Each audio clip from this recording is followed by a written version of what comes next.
the lights and camera turn off, I will be here. When the interest and conversation fade, I will be here. When there's no one around, a father will do anything it takes to be there for his son, to protect his family.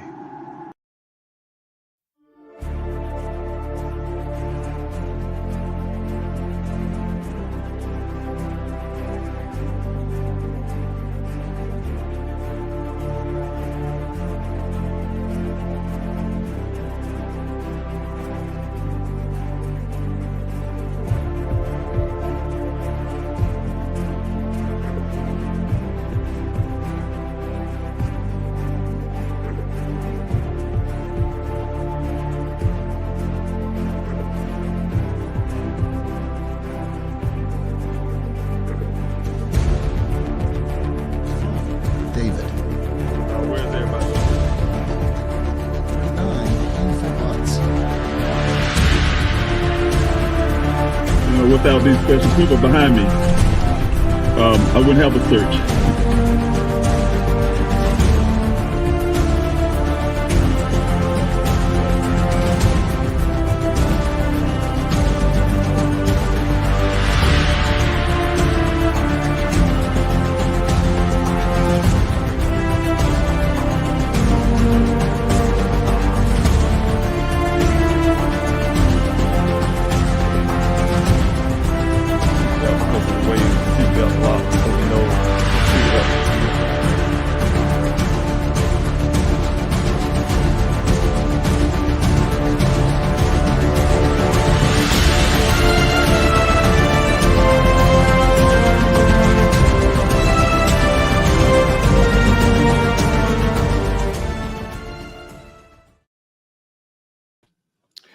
Hello, everyone. David Robinson here. Thank you so much for joining in with me on this day. This is a really important day for me and my family. It's actually a really sad day for me and my family. As you know, my son, Daniel Robinson, geologist Daniel Robinson, has been missing today, June 23rd of 2024, for 3 years. My efforts to find my son is continually happening. We still not losing hope on Daniel. We will bring Daniel home. Today, I was asking everybody to come in to remember my son Daniel and everything that who he is. He's a geologist. He's an American scientist. He's from Columbia, South Carolina. He went to the College of Charleston in Charleston, South Carolina, where he majored in geology. He graduated with honors. Excel everything that he decided he wanted to do. He has entrepreneurial spirit and want to do wonderful things in life. And I want to see my son continue that type of work. But as sadly, like I said earlier, we have been going. It's going on 3 years now. Didn't have the answers that I'm looking for. But it's something that, like I said again, I'm not going to give up on. I'm definitely going to do everything as a father to make sure my son is found and make sure that he get the justice that he needs today. Also, because God has put things in order. A lot of times we have a lot of tragedies. I met a lot of families out there in the desert. A lot of families who going through the similar situations as me and my family, and they somehow came out to help me out in the desert. A stranger, a person that don't know Daniel, don't know me, but they came out as Americans to help another American look for an American scientist. Me being the person I am from where I'm from, the faith that I'm a South Carolinian, the faith that I have, the belief in God. You cannot stand back idly by and not try to help others. So I went further and decided to do advocacy work to help other families as well. Do everything I can humanistically possible to bring awareness to the Missing American Crisis that we have in this country, to make sure I'm doing the best job that I can do and do everything that I humanistically can do to help solve this problem. And today, again, I want us to come together as a family. Everybody who's watching me right now, we're all our family. We're all in this together. We're Americans, and also we are humans. We're mankind, where we have to look out for each other. We have to get past all the things that we see going on in the world and take a moment and think about others. As I said before, we have a Missing American Crisis in this country. I will give you some of those statistics shortly. But I want to start off this whole event, like I do every year, I try to do some type of candlelight visual, something that reminiscent of Daniel, talk about what he loved. Like I say, geology, he loved science, he loved nature. At the same time, to be inclusive for other families. This is not just for our family. I like to call Daniel American son because he's a type of shadow of things that actually was happening in this country. We cannot forget every day, as I'm speaking right now, someone has gone missing. So to start this off, I will be doing lighting a candle.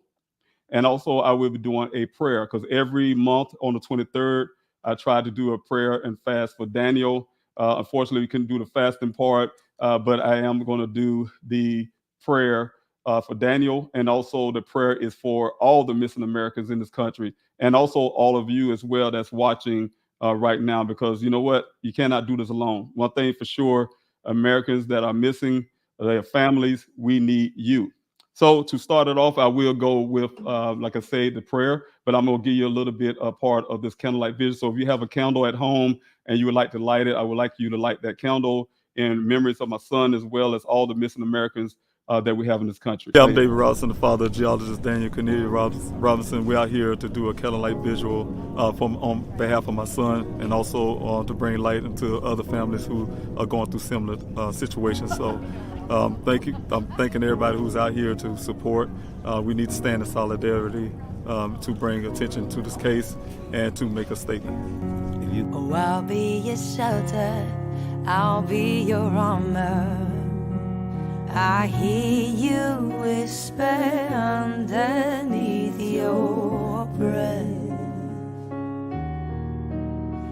I hear your SOS, your SOS.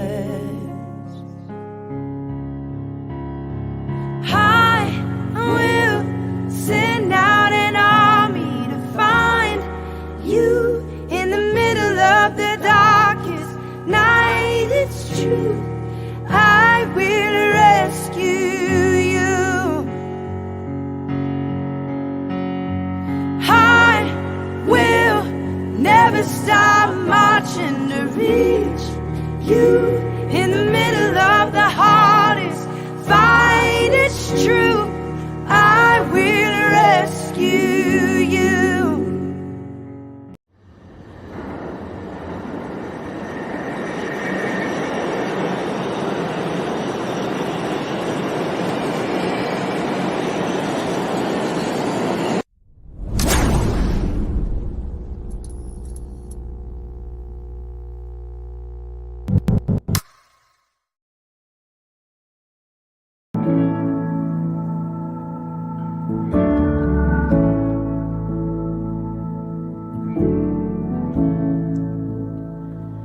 You are my shelter from the storm. You keep me safe inside your wings. You are my comfort when life gets hard. You lead me to water to drink.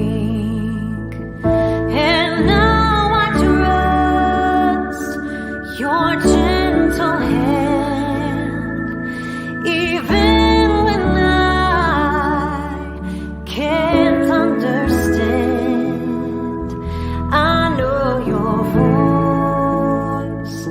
I'm not afraid, walking with me at the same pace.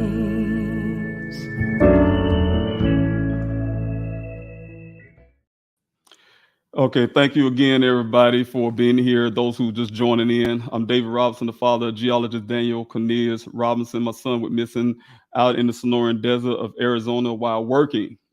Today, I am doing a event for him and as well as missing Americans in this country. I lit my candle. I see you guys before this part here to, if you have a candle, light a candle in remembrance of my son, as well as all the missing Americans in this country that go missing every day. And those ones who are still missing and currently missing, who's been missing for years. And also for the remembering of those families who are going through. We're going through a hard time. I know my family and I, we're going through a very difficult time. For Daniel, we don't get to spend for the last 3 years now, the Thanksgiving breaks, the Christmas break, his birthday in January, these holidays, 4th of July, you name it. It's a difficult time. It's a difficult time when we have to, for some, they say, hey, this is the anniversary date. For us as a family, it's an everyday thing. When you don't have closures, you don't know what to think a lot of times. Those things are always in your mind. So again, this is a candlelight as well as a prayer and for Daniel and all the missing Americans out there.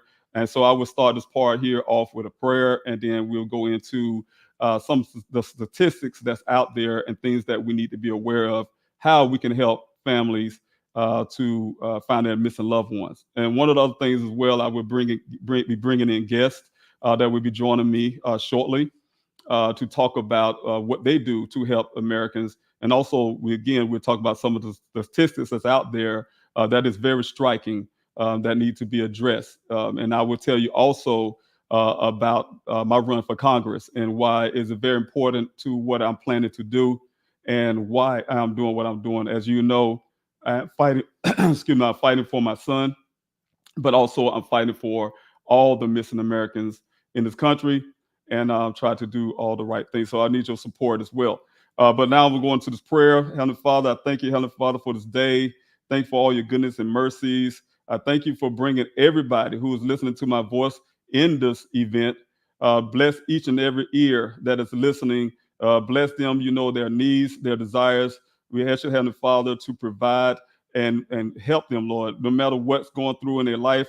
You know what those are. We ask God to bless them. Also bless us as missing American families who are going through turmoil today, not knowing where our loved ones is located. Don't have the answers that we're looking for. We ask the Heavenly Father to provide us with those answers, lead us in the right directions. We ask the Heavenly Father to make sure, Lord, we have order our steps to put us in the right place at the right time and all the things that we need. We ask you, Heavenly Father, also bless those that are missing, Lord, that they are safe, they will be found, that those who can be rescued and put in the right place, put the families in the right place, put law enforcement hands in the right place, all the resources that's out there to help us find our loved ones. And again, Heavenly Father, bless those who support the missing American families, because we need constant support. Thank you, Heavenly Father.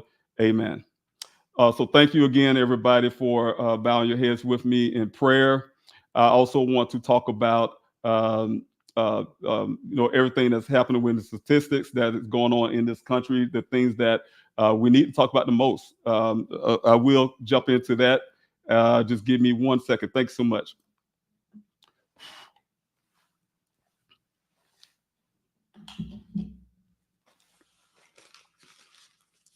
Okay, thank you. Again, there's approximately 600,000 Americans that go missing every year in this country. My son is one of those that go missing in this country.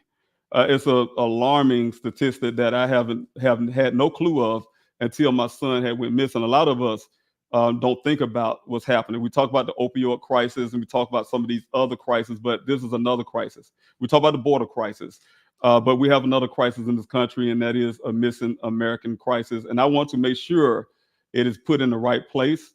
Make sure that we're talking about as much as we're talking about the borders or we're talking about the opioid crisis. We need to talk about why our Americans are going missing at this alarming rate. Some of those things are, of course, because of domestic violence or human trafficking, you name it. A lot of people do wander off, or they're an endangered person. Things like that are contributors to why people go missing. But nevertheless, they are all Americans. We have a lot of children that may even run away, but they are children. They're in the children's mind set. So we have to also make sure we're looking out for our children and finding out why our children go missing. I'm going to give you a little couple of statistics that I have here. Approximately over 600,000 individual Americans are going reported missing each year in this country. Currently, right now, as we stand, as recent data, there are over 89,000 active missing American cases in this country. The demographics in children, like I said before, children under the age of 18 years old are 36% of the reported missing in this country.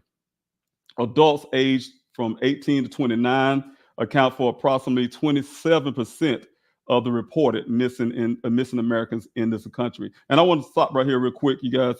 First of all, let's stop saying missing people. Let's call them what they are. They are missing Americans. They're one of us. And we got to make sure we're putting everybody in their proper place.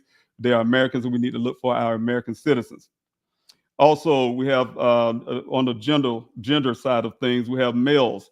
Males make up of 54% of the reported missing cases in this country, while females account for about 46% of that, of the missing. By race and ethnicity, Black Americans, who represent 13% of the population, accounts for over 40% of the missing in this country. That is striking. That's very devastating. White Americans make up approximately 54% of the missing in this country. Also, I want to talk about some of the other statistics when we get to our Hispanics and Asians, and also our indigenous Native Americans, also contribute to the statistics, but at a lower percentage. But we forget about the reservations, for instance, where women and children are being going missing at an alarming rate. So we need to address and talk about those things as well, bring those things into the forefront. Long-term missing rates, approximately 2,000 Americans have been missing for more than a year. And these cases are considered long-term or cold cases. And I want to back up a little bit because I want to make sure that I'm talking about Daniel as well in relation to everything I'm talking about, because I've been there and my family has been there. And we already know that I'm doing everything I can to make sure my son's case don't hit that cold case status, because we know a lot of times cold case status happens when the public lose interest on the case, when the family don't actually give up on their family member, but they're not really active. So it kind of gives law enforcement a little shade to be able to call it a cold case. In fact, there are always some evidence out there. You just have to go look for it.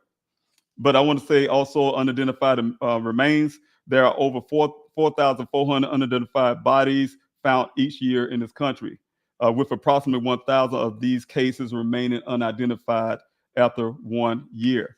And so I'm really grateful for some of the things that we have, like the Billy's Act. And also we have NamUs, who have their databases where a lot of states can get together and find who the families are of these unidentified Americans, and also to put them back with their families. So that's very helpful. But I want to talk about something else a little bit, of what I plan to do to enhance and better to better some of those things that we already have in place. Efforts and resources. Organizations such as National Missing and Unidentified Persons System, NamUs, and the National Center for Missing and Exploited Children provide resources and databases to aid in the search for unidentified search and identification of missing persons. So, like I said, it's definitely a good system, and it works really well to try to help us to understand and find our missing loved ones. At the same time, I want to make sure that we can go even further when it comes to finding our missing loved ones. These statistics highlight the significance and ongoing issues of missing persons in the United States, emphasizing the need to continue an awareness and resources and additional and address the problems that we have in this country. So we got to make sure we're addressing these and make sure that we're doing something about it. We cannot stand idly by and watch our Americans disappear. So again, no one actually disappears. No one just fall off the face of the earth. We want to make sure that we're doing everything we can. So what I want to do is also introduce something that I plan to do. A lot of people know that I'm running for U.S. Congress. Of course, I'm representing South Carolina Congressional District 2 is what I'm running for. And I definitely will be looking out for the interests of the constituents here. I'm a constituent myself in this state, to make sure that I'm doing that part. But we also would not forget about the missing Americans and what I would do for missing Americans. So again, I'm here today to talk about that. One of the things that they have out there as well as the Bill is at is the Clear Act. So we don't talk about that much. Many of you probably haven't heard it. We hear about the Amber Alert. We hear about the Silver Alert. those type of alerts, but we don't hear much about the clear alert. Some would call it a Ashanti alert, but the clear alert is something that has been developed and created in Texas, and they utilize that to help adults from the ages of 18-year-old who don't fit those classifications of being the elderly loved one or a child. And had this been implemented in Arizona, for instance, for my son Daniel, I would not have any doubt that we would have had some answers really quickly. So those things are very important. The clear alert is coordinated by law enforcement for adult rescue. It is a public notification system used in the United States to help locate missing adults who may be in danger. It is similar to the Amber Alert system used for children, but it is focused on adults who do not meet the criteria of the Silver Alert, which are typically used for the elderly individuals with cognitive impairment. But as you guys know, for instance, in my son's case, he don't have any cognitive impairments. He wasn't a child. He was 24 years old at the time, but he was an endangered person, meaning that under the circumstances, he went missing in a Sonoran desert where the extreme heat and the elements and the nature itself make it really difficult for a person's survival rate in the condition and things that was done. But like I said, a lot of times, we just don't know what happened out there. A family can come and talk to law enforcement and say, hey, look, we know this thing that's going on is not normal for my loved one. A family of the missing, we always do our due diligence first. We make sure that we call in families, we're talking to other loved ones and see if anything came up where this loved one may be. And once we're sure about it, then we reach out to law enforcement. So the only thing law enforcement's job could do is to act on things like the clear alert, things like the some call it Ashanti alert, the silver alert, and also the amber alert. But I want to make sure that when I win this election, I'm going to call it in faith.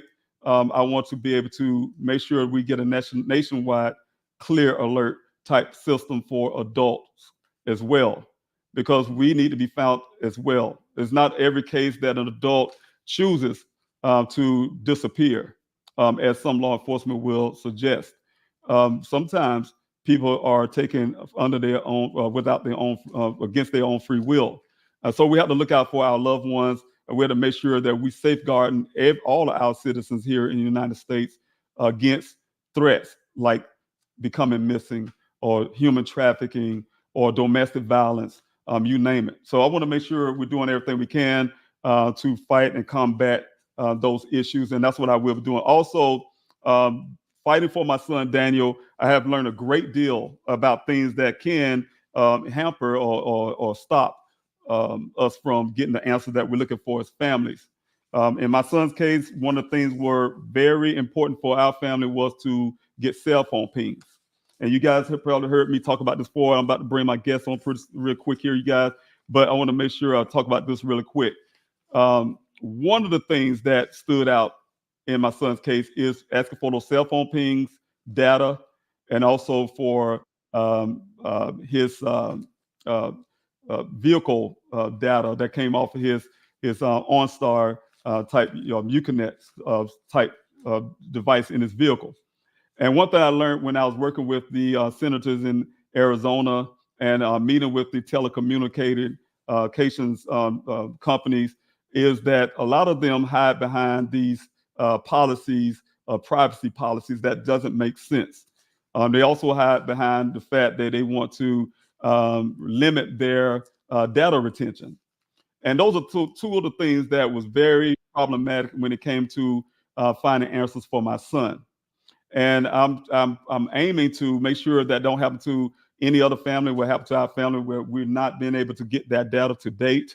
I want to make sure that when I get in Congress, we're going to look into that and find ways to make sure that we're not impeding everyone's privacy. At the same time, we want to make sure families who own that data, because you think about it, when you get a cell phone, for instance, you pay a monthly bill, that is your data. and your data should be able to be accessed anytime you want it. It belongs to you. It is your property, and you should be able to get it at any time that you need it. In our case for Daniel, it was his sister's data. We should have had that without having to go through a warrant process to get cell phone pings.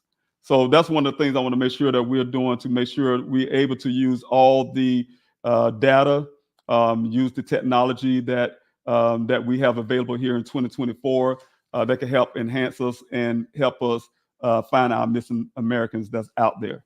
So again, I want to thank you so much for being here. And also I want to bring in my guests who will be talking about what they do and also how we can better help this situation, because it's, like I said, it's one of the crises that we have in this country, and we cannot continue to stand idly by. And so again, I want to bring my guests on right now. Thank you so much for your patience, and thank you, Mr. Petito. I really appreciate seeing you here today. Also, there you go, Derica. Thank you so much for being here as well. Let's see who else I have here. Hello. Hello, how you doing? Good. Thank you so much. Yes, thanks so Natalie as well. Thanks so much for being here as well. I really appreciate you. And let's see who else I have. Okay, all right. Let's see if I have. I think I have the wrong one up. I'm sorry. Here. Make sure I get everybody here. There we go. Ms. Gilmore.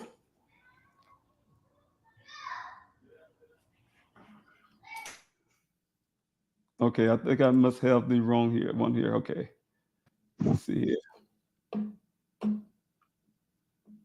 Okay.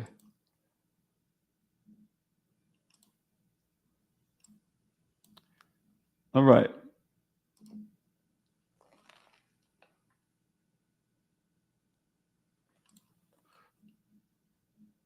Okay, can everybody hear me pretty good? Yes. Thank you so much. Thank you so much. I really appreciate that. Can you give me one moment? I apologize, everyone.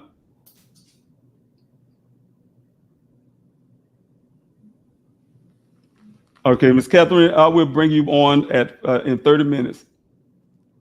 Thank you. I appreciate it. All right, there we go.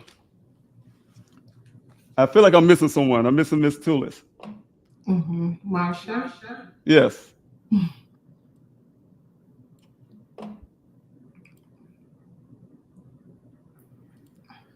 Okay, and also Mr. Larnell Farmer, thanks so much for being here. Good afternoon, everyone. Good afternoon. Okay, well, I will go ahead and start here. I want to make sure I was not missing anyone.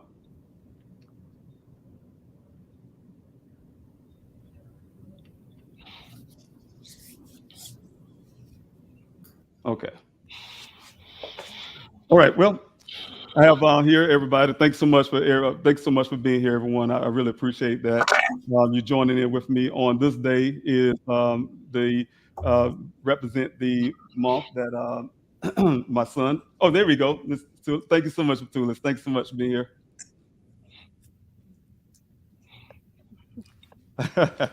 Thank you so much for being here. This today it marks the 3rd year that my son, Geologist Daniel Robinson, has gone missing. And I want to introduce my guests. I have from Black and Missing, Derica and Natalie Wilson, who works to ensure that Black Americans and other people of color reported missing don't slip through the cracks.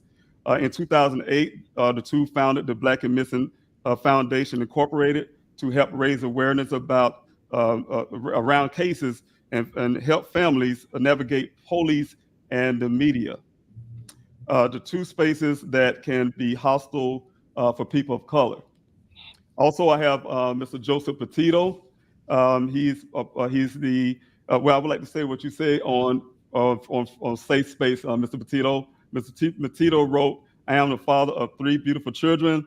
I have worked in the corporate world for over 20 years. I have learned to become a good leader by never asking anyone to do something I would not be willing to do myself. After the tragic death of my daughter Gabby, I am now now the vice president of the Gabby Petito Foundation. Although new to advocacy, I have seen the gaps that need to be filled when it comes to the missing and domestic violence. I am determined, and it is my goal to make Gabby's proud of the work this foundation will do. And thank you, sir, for being here as well. And lastly, also I have Ms. Toulis. She's the vice president of the Family Advocacy Division of NCMEC. That is NCMEC's Family Advocacy Division is responsible for the coordination and leadership of NCMEC. Family Advocacy Division, and has decades of experience in the field of mental health and child welfare in both the public and private sector, including more than 25 years with NCMEC and 9 years with the Virginia Beach Department of Social Services as the service delivery coordinator and social work supervisor. She also served as an adjunct professor at Norfolk State University for 2 years. She holds a Master of Science in Science Work from the University of Louisville and a Bachelor of Science with a major in sociology from West Virginia State University. And lastly, I also have Mr. Larnell Farmer. He's a former police officer in Chicago, Illinois. He's also the president of the West Valley NAACP. He's also a great friend of mine. He also a board member of the Daniel Robinson Foundation. I really welcome each and every last one of you for being here with me again. I'm so honored to have you here. It's been very great for me and my family. I was telling them about you all showing up. It really means a lot to us. So I want to start off with Derica and Natalie. If you both can give us a little bit about what you do again, and how your foundation is helping the causes of missing Americans. Okay, I'll kick it off, and thank you so much for having us. It's good to be here. The Black and Missing Foundation, we are a nonprofit organization that brings awareness to missing people of color across the country. As you said earlier, there are over 600,000 people reported missing in America, and 40% of them are people of color. So what Derica and I are doing is using our expertise in media and law enforcement to bring awareness to and help find those missing from our communities, and to ensure that there's community engagement, because we know that someone knows something. And just to add on to what Natalie is saying, we provide those resources and walk these families through the process of working with law enforcement, working with the media, because it shouldn't be based on race, gender, or zip code. They all deserve resources. They all deserve, the community's outrage and finding and bringing them home. That's right. Thank you so much.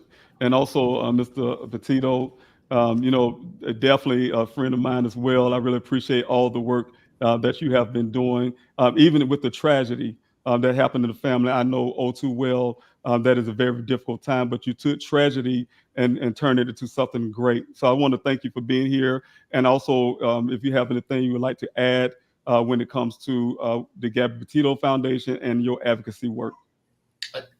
Well, thank you for having me, first of all. I don't feel like I'm qualified to be here between Marsha, Derica and Natalie. I mean, Larnell and David. I mean, you guys are just awesome, and the stuff that you guys bring to the table. So it's just very humbling that I was asked to be here. So thank you very much. Appreciate it. The foundation is doing everything we can to help get stories, of everyone, that don't get shared, and that's something that's long overdue, and we got to correct that, because it shouldn't be like that. Everyone deserves the same attention. That's right. That's right. And I agree with that. And also, Ms. Toulis, thank you so much again for being here. You guys, everybody, please forgive my voice. I'm losing it. I lose it often. I talk too much. But thank you so much for being here as well. I know, missing and exploited children is something that's, been very good work for us, finding our missing children. The helpless. I call the helpless the innocent of the population. We have a really high number of children going missing. My son, though he was 24, went missing. I feel like, to me as a parent, many of you may relate. They always our children to us, but we do have the baby children who have an innocent mind. A lot of times I hear out there that sometimes they say, hey, this child ran away. But again, we always remember that it's a child's mind. And so they are still in danger. We make sure that we bring them home safely. And I want you to add into the conversation what your foundation does, as well as some of your advocacy work. Oh, thank you. Thank you so very much for having me. And it's always really good when I can see my colleagues there, Natalie and Derica, and I'm happy to meet the other panelists today. But the National Center for Missing and Exploited Children, when we talk about children have been missing for such a long time, over the years. I mean, we've been around since 1984, and I've been with the organization since 1984. And of course, the reality is, to your point, Mr. Robinson, is that so many of the children that we do see missing are considered what we classified as endangered missing, or what the public might call runaways. And we know we really don't like that term. Actually, we don't like that runaway term because it denotes something that perhaps the child just kind of decided that he or she wanted to do that on their own. And we know certainly there are circumstances that might lead to a child leaving his or her place of residence. But the National Center, what we make attempts to do all these many years, is to work and provide services to families who have a child that is missing, regardless of the type of missing, and those families that have a child that's the victim of some form of sexual, exploitation. And the way that we do that is by working and collaborating with law enforcement. We are not an investigative organization, although we do have many retired law enforcement that worked in this field that do work with us at this time. And our goal again is to provide resources to the family, to include, poster distribution, to provide, other kinds of resources that they may need, and also to support the work of law enforcement. We do have a program called Team Adam, which is a program of retired law enforcement that can deploy, to a jurisdiction, at the request of the local law enforcement department, to be able to not to go in and tell them what to do, but to provide resources for them, that we may have that would be helpful for them in their investigation of a case. We also have an exploited child division, and of course, their role is specifically working on those cases where children and young people have been the victims of, again, an online crime, to include what we call child sexual abuse material, or what the public would know as child pornographic images, enticement, which we're seeing a great deal of with a lot of our young people being enticed online, being extorted, particularly financially extortion, that is leading to many young people taking their lives as a result of thinking that there's nothing they can do to combat that type of crime. We do have forensic abilities as well, to work with DNA labs and others to be able to help identify, in the case that we do, that there is a long-term missing case, or, that has been located, to be able to help the family be able to move forward. We don't use the word closure because we just don't believe that there's ever really a closure.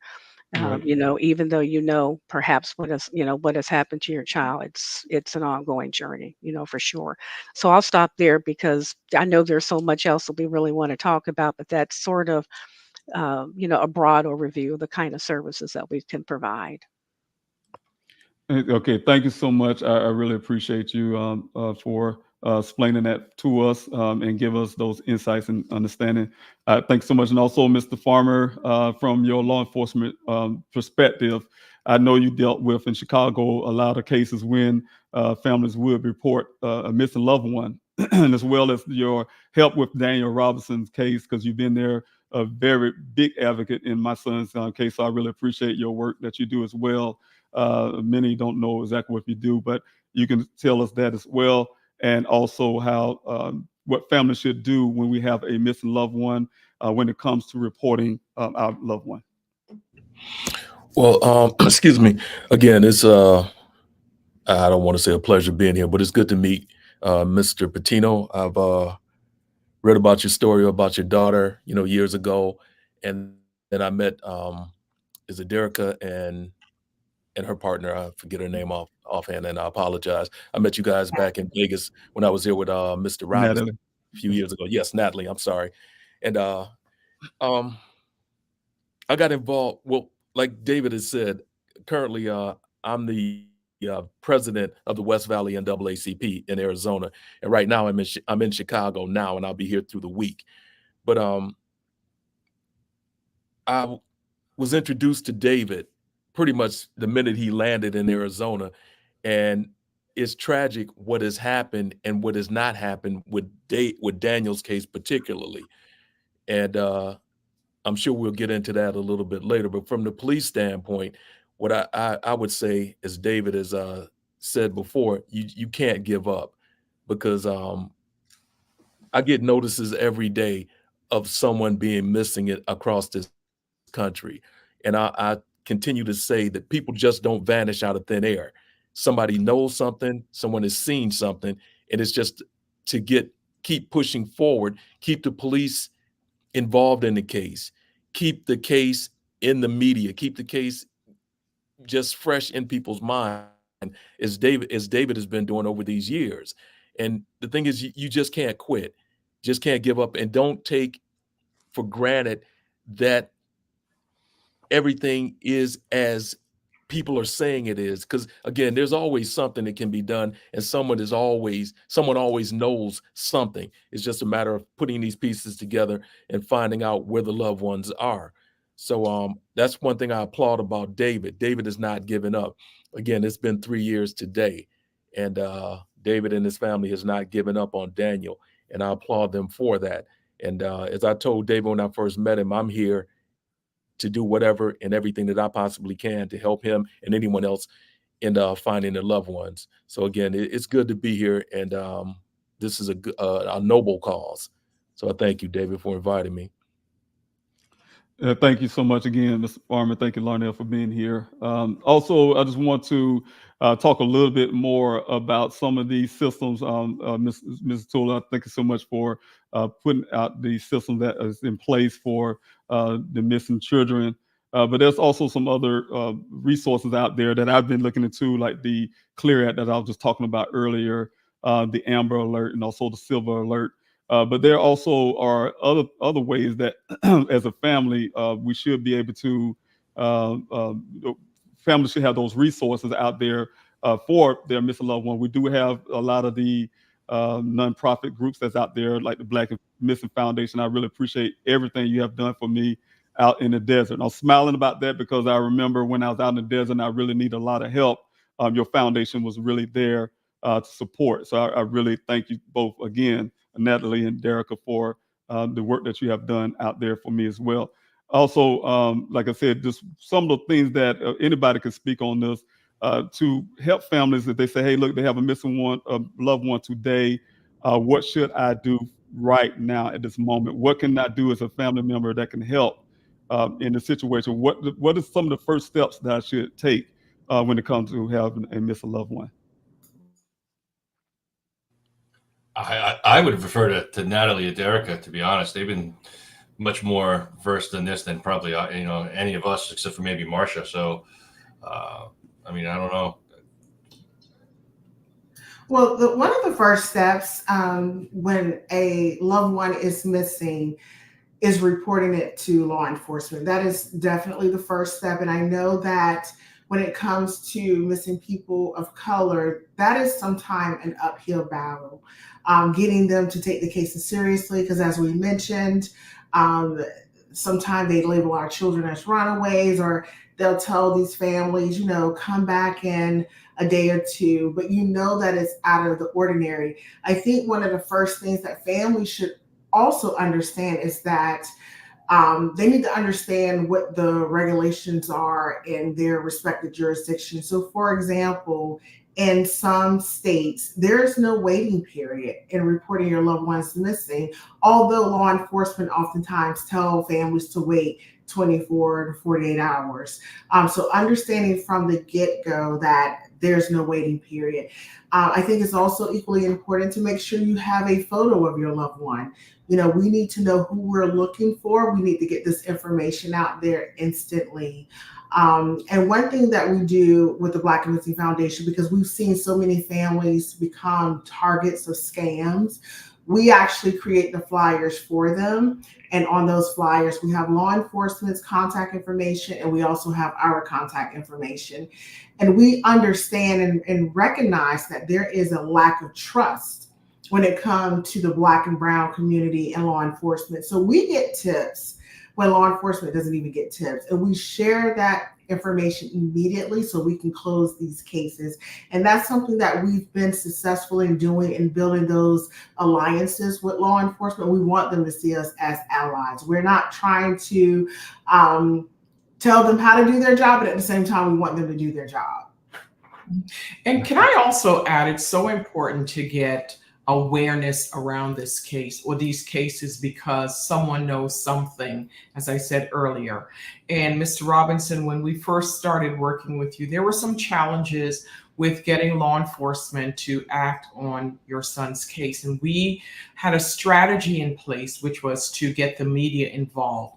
And it's so important for the media to put pressure on law enforcement so that they can add resources to the case. And I think that, you know, we all did a good job with that because Daniel's case started getting a lot of traction. Of course, there's still a lot more work to do, but we are grateful for the media coverage and also the social media interactions. You know, people around the country were sharing your son Daniel's information. And I believe that law enforcement saw that as well, and that community engagement is so important. So we believe that in addition to law enforcement, the media is power, social media is power in getting attention on these cases so that they don't go cold. And we ask families, you know, if you have an anniversary like today, or if you have any type of information, please share it, whether it's on your social media platforms or with the news media outlets, to keep your loved one's profile in the forefront. Thank you so if much. I could just add something, David, too, because I mean, what Derek and Natalie said is just spot on. But if when you look at, when you go through the pages of NCMEC or NamUs and stuff like that, there's a lot of missing persons that don't even have pictures. And so having that picture, I'd go even one step further, you know. So I think I've said this before, when I was doing interviews when Gabby was missing, they asked if they can use their social media and, more importantly, the video that she created on YouTube. And I said, yes. I think they thought they put me on hold.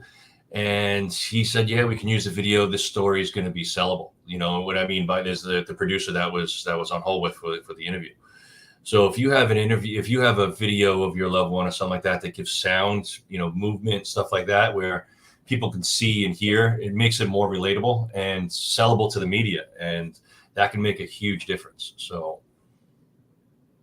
Yes, I agree with that. Yes, and definitely, yes, it definitely humanizes your loved one as well.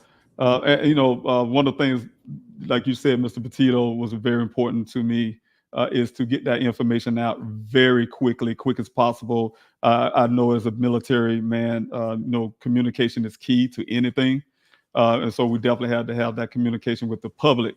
What I have like this, what I saw when I was out there in the desert, for instance, is having that communication going out to the public.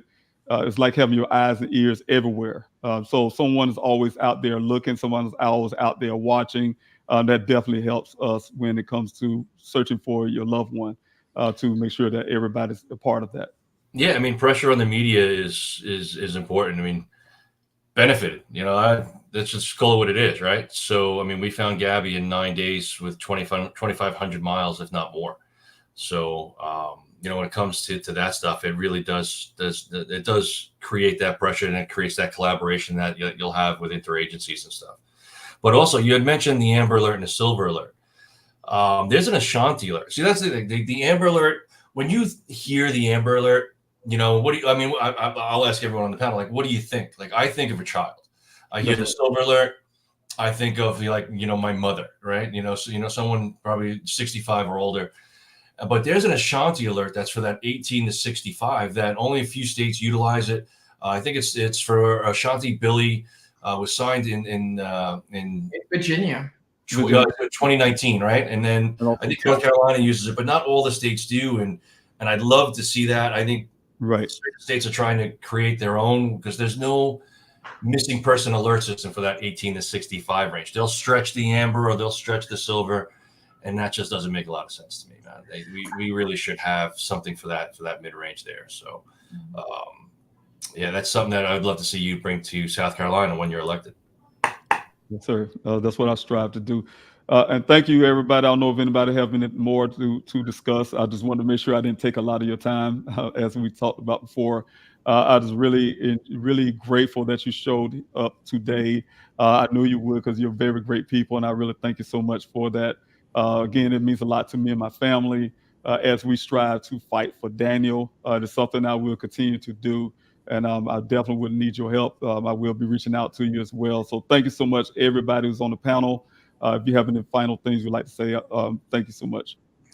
I'd like to just say, first and foremost, thank you for inviting us to participate. And anyone out there watching this, we know that someone out there knows something about Daniel Robinson's case.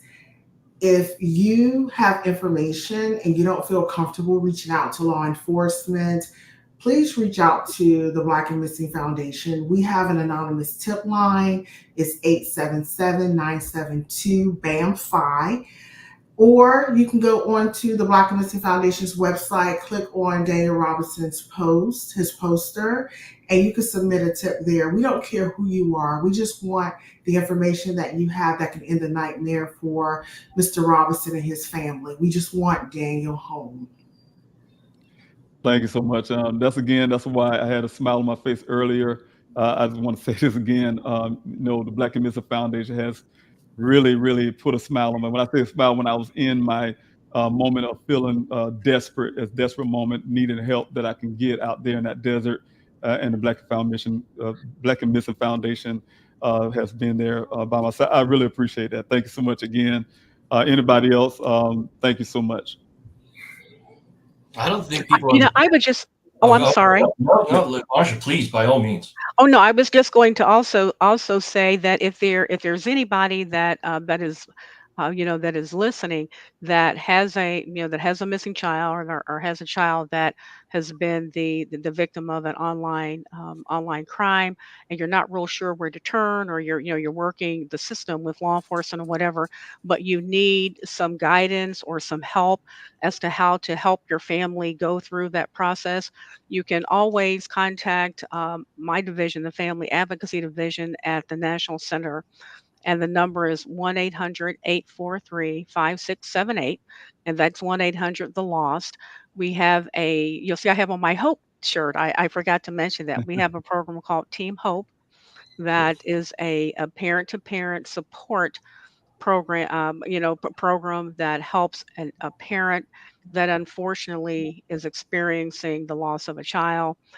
We have volunteers throughout the country that can be individual that can kind of help you walk through that, and because they unfortunately have been through it. So if you need any kind of help or any kind of support, we're there, for you as well.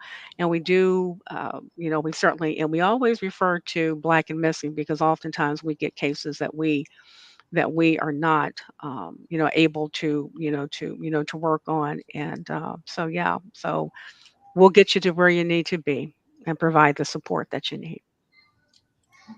Thank you.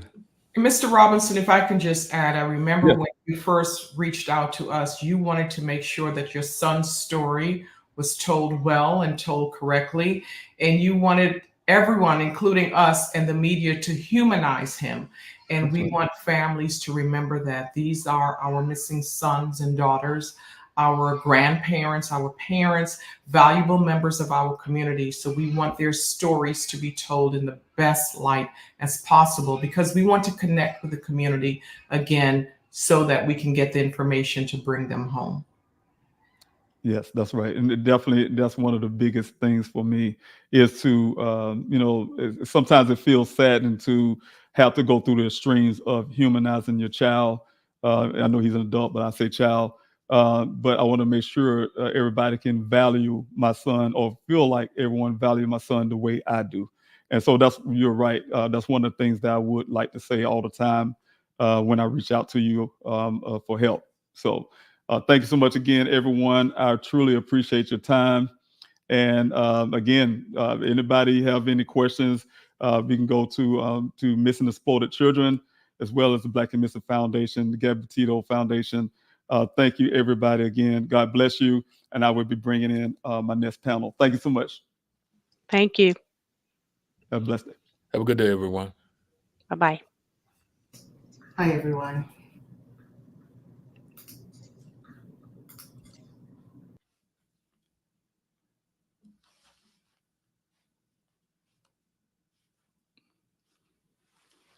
All right, thank you again, everyone had joined in so far with this event. Again, it's very important for me and my family.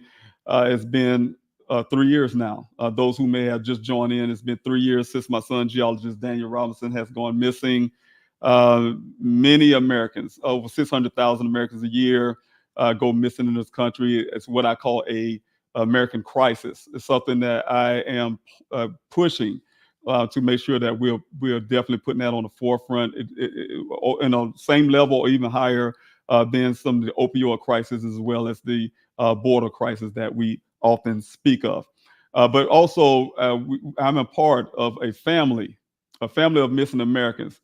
Like I said, my son is part of that statistics that's out there, the 40% of Black Americans that make up only 13% of the population of the U.S. that's out there missing. My son is one of them. He's an American scientist, entrepreneur spirit, definitely doing great things for this country. That's what he aimed out to do. Went missing. He's in that number of those who go missing every year. And I want to make sure that I'm spreading that word. Also, like I said, again, I'm part of that family, that club that some would like to say that you don't want to be a part of. But just like my family, we have never thought in a million years. I can tell you, I was sitting in one area of my house where I am very comfortable. Daniel know where that location is. His siblings know where that location is, my family. And I was sitting there and got that phone call. That one phone call changed our entire life, my whole entire family's life. And like what I'm telling you is that you just won't want to be a part of that club, but it can happen. It happens to someone as I'm speaking. Someone in this country has gone missing today. I pray that it don't happen to you, but we have to be aware that this thing is real and that it's actually happening. So I'm going to bring in some families, and we're going to discuss about our loved one cases. And we want to make sure that we're sharing these stories. We want to listen to these stories. We want to share their stories. And we also, one thing I want to put out as well, pick a family. You go on social media, we share a lot of stories about puppies and some of the other things we see out there, but there's also stories of the missing. We can find them. They're all over the internet. Find these stories and share a story a day, because it's a lifeline for a missing American. A lot of times a lot of cases don't get heard. We go out to reach to the media, reach out to the news organizations. You may and may not get your story told, but one thing that's very powerful is word of mouth, and it's very powerful when we can get everyone to share a story and get that loved one. It's a lifeline for that case. So it brings some families in, and I want to thank up front the families that are coming in on this panel to talk about their missing loved one.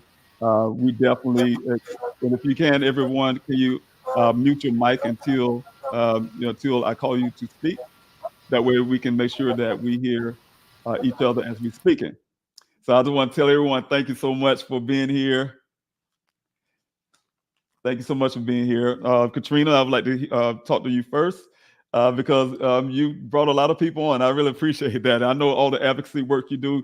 Many of you may not know, but Katrina, she's one of the founders of the Missing Struggle. And she's here today, and she brought some families that would like to share their stories. I have been blessed by her as well. She helped me in an event to get Daniel's story out there as well. So she do a lot of advocacy work. Sometimes people do work in the background. A lot of people don't know who they are, but they're out there doing, I call them doing the real work, where nobody else is there to actually see this job being done. So Katrina, you can tell us a little bit about yourself, and we'll get started. Okay, I'm Katrina, the founder of the Missing Struggle. The Missing Struggle is a collective of family members that have missing persons. And what we try and do is just advocate for them, put their information out, and actually go boots on the ground to find them as well. That's right. George was a member of the Missing Struggle, and George's daughter was found. Thank you so much. And I want to start right there because I want to bring in all the other families as well. We want to start from the top, and everybody want to introduce yourself and tell us a little bit about yourself before we go into your loved one's story.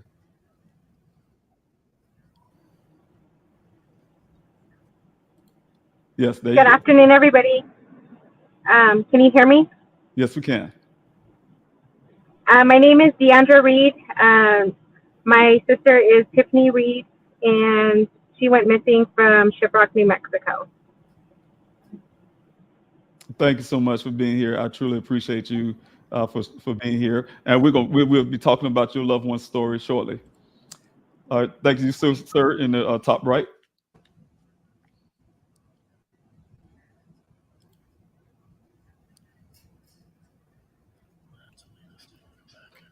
Mr. John? I think his camera froze up. There you go. Can you introduce yourself and tell us a little bit about yourself? Okay, I think we lost him.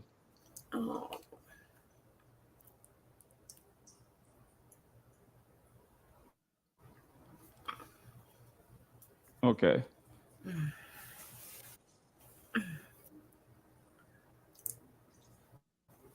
Okay, top right corner.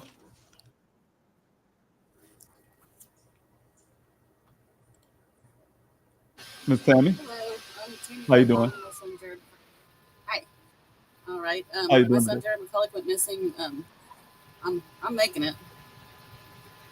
My son Jared McCulloch went missing. I suppose you would say from Knox County, Indiana, but that's actually where his truck and his dogs were found. But his last vigil was in Carmine, Illinois. Yes. Sorry, my condolences to you and your family. I know how difficult this time is. I really appreciate you being here to share your loved one's story. Also, Miss Claire. Hi, everyone. My brother Alex Kruk went missing from Milwaukee, Wisconsin in the summer of 2020. Thank you so much for being here as well. I truly appreciate you taking your time. And also, Miss Rachel. Hi, everyone. My name's Rachel Carroll. The father of my children, Jesse Farber, went missing on August 11th, 2015 from Tamaulipas. Thank you again for being here. My condolences for you and your family as well. And then lastly, we have, excuse me, Mr. John. Thank you, sir, for being here. You give us a little introduction. Oh, I'm sorry. Can you guys hear me? Yes, I can hear you. Yes, sir. Okay, sorry. I had to get on my phone. My laptop wasn't working right. So my name is George Vasquez, and my daughter went missing back in May 23rd, 2021.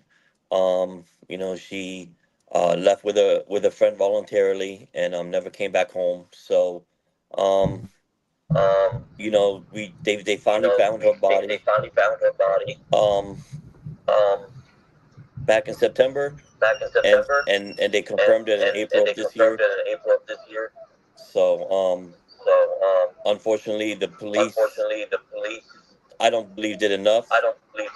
Or she might still be alive today. So thank you, sir. I apologize. It's so sad to hear that, and thanks so much for being here. And also I have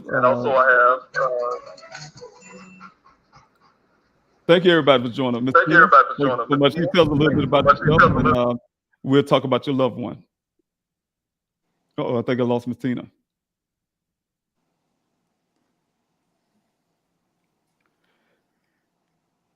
Did I lose Miss Tina? Okay, I think I lost Miss Tina. Well, thank you, everyone, for being here. I want to start off a little bit about talking about some of the missing loved ones that we have out here in this country. I will start off by showing a, excuse me, some of the missing person cases that we have here from the Black and Missing Foundation as well. Very important that we, okay, let me see, I went back to the wrong direction. Very important that we share these stories. So we see these stories come up on the screen for those who are in the audience, who's listening in. I would like you to look at these stories and remember these names, because these are not just names. These are Americans that has gone missing. And we also will talk about the families that we have here on the panel. They will discuss their loved one's story, give us some information about their story as we show some content about their loved one. Excuse me. We have three, Miss Gibson here as well, that's been missing. She's here from the Missing Foundation, Black and Missing Foundation. I'm going to put this up on the screen so we can see it a little better.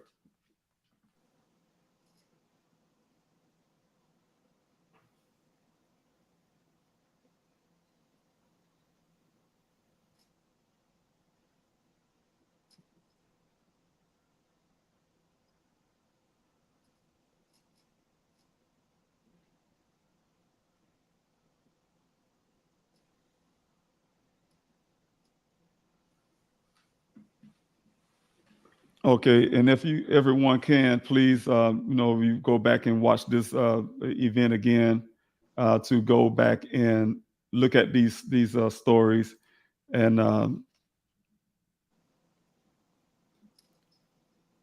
look at these stories and make sure that we're sharing these missing loved ones. But I want to start off Miss Kaya. Miss Kaya, that's Katrina. Thanks so much again for being here. We want to start with Miss Kaya and talk about Miss Kaya. Katrina, if you can, give us some insights about your sister. Okay. Kaya Taylor is my sister. She went missing in February of 2020 when she was 28 years old. Kaya had no children, but her car was found running and abandoned on a railroad track in Plant City, Florida. A passerby saw her car, called the police. The police came and they actually moved her car to the side of the road, and it sat there for 3 days. We didn't even really know she was missing. I mean, at 28, you don't, talk to your family every single day. But once we noticed that she hadn't called or anything like that, her mom called Hillsborough County Police, and they actually said, "Oh, that was the car we found running on the railroad track." But Kaya hasn't been seen since then. Yeah, it's tragic. Definitely doing everything you can to find your sister. One thing I remember just meeting you at the beginning, your advocacy work for your sister is nonstop.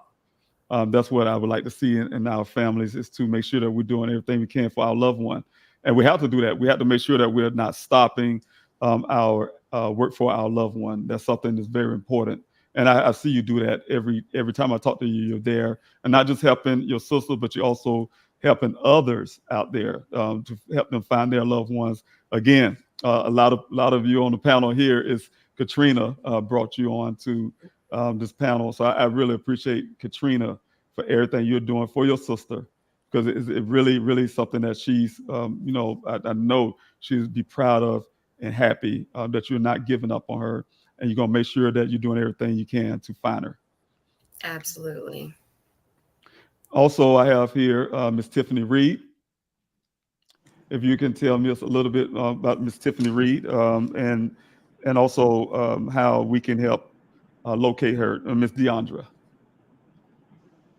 Yeah, my sister Tiffany went missing back in 2004, which is 20 years ago this year. She was walking to school one day and she just never came home. Come to find out, she didn't make it to school that day. So we were already, that far behind. And by the time my mom reported her missing the following morning, when we checked at the school and realized that she wasn't in school that next day, my mom went to the police department to file a missing person police report, but they were very slow to respond. They made my mom wait 3 days before actually filing a missing person report, which, she's a minor, so it should have been taken right then. So we already had that time that we had lost. About a week after she went missing, her belongings were found scattered alongside the highway near Arizona, between the New Mexico-Arizona borderline, well, in between there, on the reservation. She went missing off the Navajo reservation. Shiprock Police Department was the department who initially had taken her report. To this day, her belongings that were picked up alongside the highway are lost. There are no leads. There are no follow-ups. I've spoken to at least 3 different officers within the last 2 years. There's no communication. Jurisdiction is a big issue. Shiprock Police Department won't let BIA take over. They won't let FBI take over. The most help that I've received was from the U.S. Marshal. And gosh, it's been 20 years and I'm still trying to find answers, and I'm still trying to get justice for her, trying to figure out what happened, still advocating. I've even gone as far as to going back to school for criminal justice so I can maybe someday take over my sister's case, because there's nobody looking into it for me. And my advocacy for my sister has brought me so far in life. Like, I never thought I'd be where I was today. I'm a land and body violence coordinator with the Coalition to Stop Violence Against Native Women. It's a coalition out of New Mexico, and we do a lot of training and a lot of, mostly just trainings, a lot of tabling and stuff around the state. And so with me being able to do that for my sister, it kind of gives me a bigger platform to spread the word about her disappearance. It's just really unfortunate. And the community that she went missing from in Shiprock, it's a small community in the heart of Navajo Nation, but it's a hot spot for missing people. And, there's a girl that I went to school with who's also missing. Another classmate of mine, his body was found about a week ago. And it's like, what are we going to do to help the situation? But that's my sister's story in a nutshell. She was 16 years old. She was a sophomore in high school. She was still coming into her own. She was into poetry. She really loved Selena. She was quiet, but she was getting to that part in her life where she was coming out of her shell and discovering who she was. So it's just, 20 years later, I'm still searching for her. Yeah, and that's very hurtful. I know all too well the pain. It hadn't been 20 years, but I'm sure the 20 years feel like yesterday. And one thing that stood out, what you were saying, is that excuse me, the weight that you had to take. You say you waited 3 days to just be able to. I believe I have this correct. To report. And just like Miss Natalie said about the reporting time, I found as well a lot of departments would say to a family, you need to wait, but there's no such policies out there. So the policy would say the opposite. You should be able to report immediately and get immediate action into your loved one, because that's a critical moment to determine that if you're going to find your missing loved one or not. I'm very hurt that you had to go through that with your family. and the pain that you had to endure, where you had to actually do all the advocates work yourself, go to school, like you were saying, to go even further and put yourself in a better position to try to help you find your loved one. So my heart goes out to you. I can feel that pain, and I know exactly how hurtful it is to have to go through that. So again, thanks so much for sharing your story. I would definitely will continue to share her story to make sure her story is getting out there. Also, I just want to point out, if you can, real quick, if you can get a little bit more of your time. You said she was missing on a reservation? Yes, Navajo Nation. Yes. And one of the things that I asked that because I did, just working in Arizona, I did find that a big number of indigenous Americans going missing at a high rate, but no one's talking about it, especially women and children from domestic abuse, etc. And so I don't know if you're familiarized with that. I'm sure you are. Can you talk about that a little bit? Yeah. So women are at a higher risk, about 54 or 56%, to become victims of intimate partner violence. Native American women at that. And it's just, I mean, the Navajo Nation it's a huge area. It's about, I can't remember which 3 states, but it's about 3 of the smallest states in the United States put together. That's how big the Navajo Nation is. And to my understanding today, there is less than 200 officers that patrol that whole area. So the response time is like a 3 to 4 hour wait if you even if your emergency even deserves a response. And it's really sad. I mean, the drug rate it's getting high. Domestic violence is really high. We only have, I think, 2 domestic violence shelters on the Navajo Nation. And the Navajo Nation area, it includes the 4 Corners, which is part of New Mexico, Arizona, Utah. And even though the Navajo Nation does not go into Colorado, we do serve a little part, of Colorado, the relatives over there for the Ute tribe.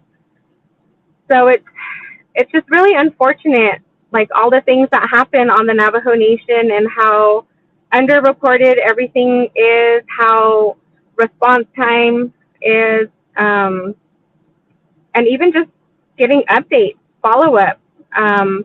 So today, when I try to get follow-ups on my sister's case from the criminal investigator's office, they would refer me back to the police department. And then I go to the police department and they tell me, well, we're not taking care of the case. Criminal investigator has your sister's case. So it's just a lot of runaround for me, a lot of back and forth, and they don't communicate with each other, that should be a big part. And a lot of the thing is jurisdiction as well. So I know that the FBI tried to come in from the Farmington area, which, Shiprock's in a border town. And they were able to kind of get their foot in the door a little bit, but there was a lot of pushback from Navajo Nation. So it's just sad how the help is there, but the police department won't allow the other law enforcement agencies to step in to give them a hand. That sounds so reminiscent of my son's case. Many who's following Daniel's case, for instance, some of those things when you're speaking about the cooperation between 2 departments not there, and then if it is there, like you say, they won't allow another department to actually lend a hand, or a department that actually can get the job done to actually step in and to help. So I understand that too well, and it's very painful to hear that that you're going through that, your family's going through that. Again, thank you so much for sharing your story. Also want to share, excuse me, everybody, I'm still losing my voice, so apologize for that. Also want to share Ms. Veronica Reyes Diaz. Thanks so much for allowing me to share her stories as well. Ms. Tina Hall definitely will be here talking about her loved one as well. So if you're here, Tina, thank you so much. Thank you for having me. Thank you. Do I have Miss Tina Hall?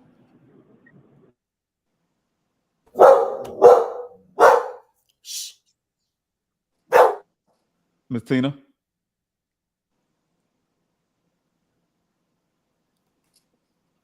I believe I have her muted out. I'm sorry. I think Miss Tina got kicked off. Oh, But no. yeah. Do you see her? Okay, I In think the- so. There we go. Okay, there we go. Awesome. Okay, we have a little feedback. Miss Hall? Yes. Thank you so much for being here. Thank you for having me. Thank you. Yes. I know that today they're talking about your loved one. I heard a little bit of feedback. I'm sorry? As I hear some feedback. Veronica came up missing around the right before Kaya did in 2020, January 18th. I firmly believe that her husband had something to do with it, but we don't have enough evidence Yes. to charge him. He won't tell us anything. Veronica has 3 little boys. She loves them to death, and this man tore her family up. Yes. My daughter was only 23 years old when she came up missing. I'm sorry. Take your time. I'm sorry. No, you're fine.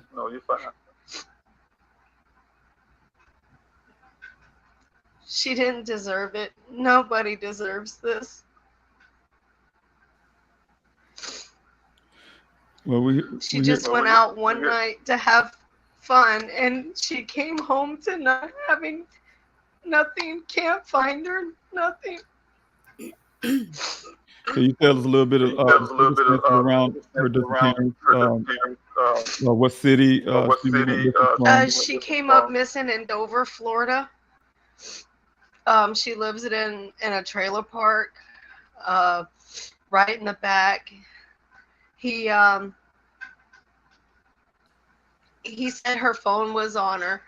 We tried calling for 2 or 3 days, and then that Monday her phone just went dead. I don't see the police department here helping to do anything. They waited so long to even search her house. They waited so long to do a search that me and her father already did. My daughter wanted to go back to school. Her husband was very controlling. Wouldn't let her even come and visit friends, family, nothing. I'm so sorry. So only thing we can a little bit about Veronica. Veronica was an outgoing person. She loved her kids. She would never have done this to her kids. They were her world. She wanted to go back to school. She wanted to open a company up with her and her best friend, but he wouldn't let her. Veronica was very smart. She was a very loud person to be so tiny. Yes. But she was always happy. I want to make sure we keep memories of our loved one. And I really appreciate you sharing, because you know what we're talking about on the last panel. I have a little bit of feedback, but like you said on the last panel, you want to make sure you put your loved one's story out there. And I really appreciate you putting her pictures there, so our audience can actually see her, and she's out there, so someone can identify her. Thank you. If anybody knows anything, they can get a hold of me, her dad, Katrina, anytime. Call 911. Everybody deserves to have their family. Nobody deserves to feel this pain. That's right. That's right. That's right. You know, that's one of the things That's one of the things being a part of that club that nobody wants to be a part of. It's very painful. Just like day one is never to stop. So my heart goes out to you. My heart goes out to you. Thank you. Also, we have here.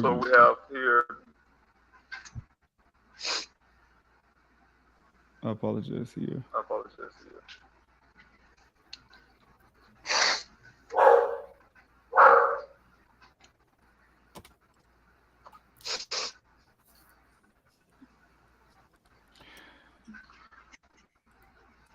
Mr. Matthew. Matromo. I think Tina's mic needs to be muted. Yes, thank you so much.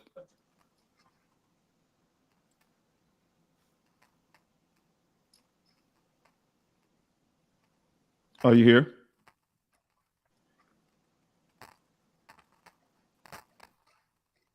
Everybody can hear me?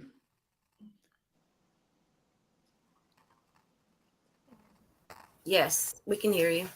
Okay, great, wonderful. Yeah, here, Mr. Matthew Vitromal. I definitely want you to share his story as well. Ms. Tasha Vasquez is here.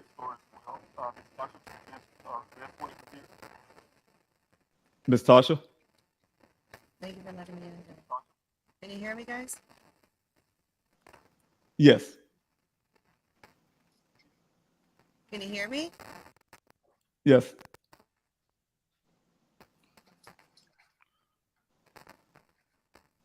This is Ms. Tasha.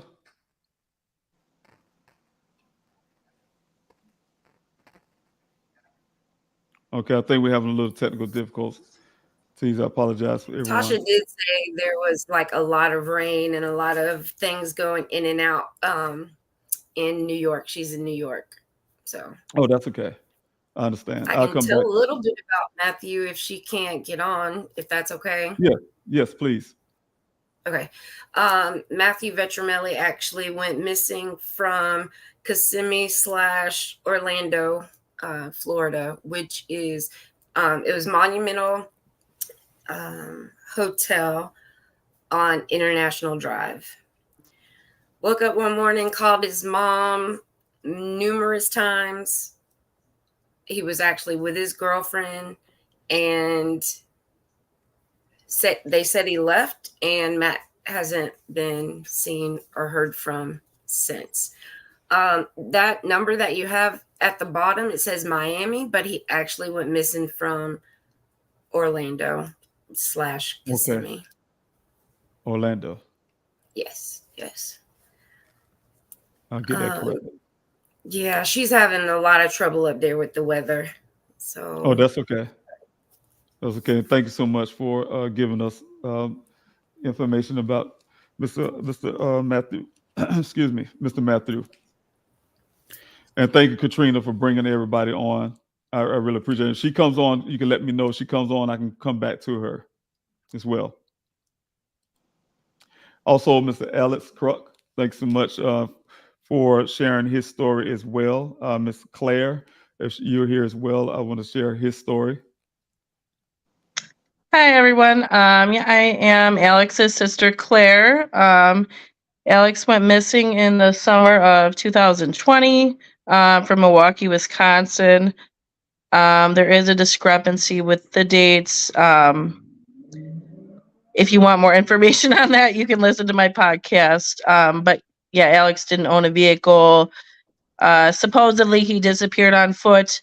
Supposedly talked about leaving the country, but they've talked to Border Patrol, the Mexico Embassy. We've circulated him in Mexico and all around the United States, and there's no trace of Alex ever leaving Milwaukee. There were letters left, but they're not in his handwriting, and we don't believe he wrote them. it's taken about 4 years to finally get the police to really take his case seriously, and I think they finally are. But we do hope that there has to be, and the advocating that you're doing, David, is what this country needs, because we need people out here who are actually trying to change the laws, because there is a huge discrepancy in the laws in this country, especially in Wisconsin. I know the Milwaukee police now created a new email, a new website, and they're now saying you don't have to wait 24 hours to report, and that's great. They initially wouldn't take a report, and they didn't take it for months, and nothing was done on his case for 18 months, and that is due to the district that originally had his case, not the department that currently has his case.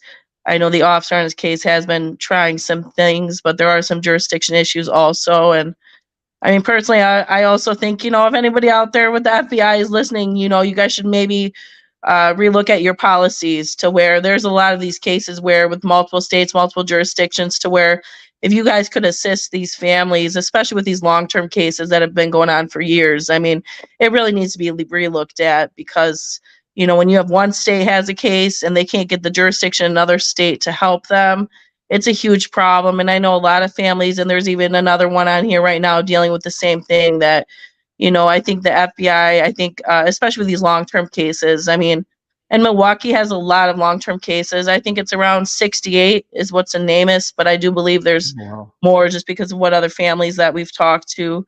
But yeah, Alex, there's, no use of his social security number, no medical visits. He's not contacted nobody. Nobody's heard from him since around August 6, 2020. And I really hope that the government in the state of Wisconsin and also in the United States can look at this and other cases, to where we shouldn't have to be begging and pleading the government to do their job. We're taxpayers. That's right. And the city of Milwaukee is not allocating enough resources to missing persons. And that's not necessarily the Milwaukee Police Department's fault. That's the city officials and the mayor and the governor. And, I think the state of Wisconsin Department of Justice has some culpability here. You are the state. You are in charge of these law enforcement agencies. If these cases aren't being solved, then, at some point, something needs to be done here. We have families that have been suffering for years. There needs to be some changes. So I do thank you, David, for your mission and your cause. And I'm sorry you're going through the same thing as we are. If anybody out there, please keep sharing his flyer, his story. Please, any missing families, there are a lot of missing people in this country. I think close to 600,000. That's a huge number. I think that's 16% of the population. And we need new laws in this country, because everybody deserves to bring their loved one home.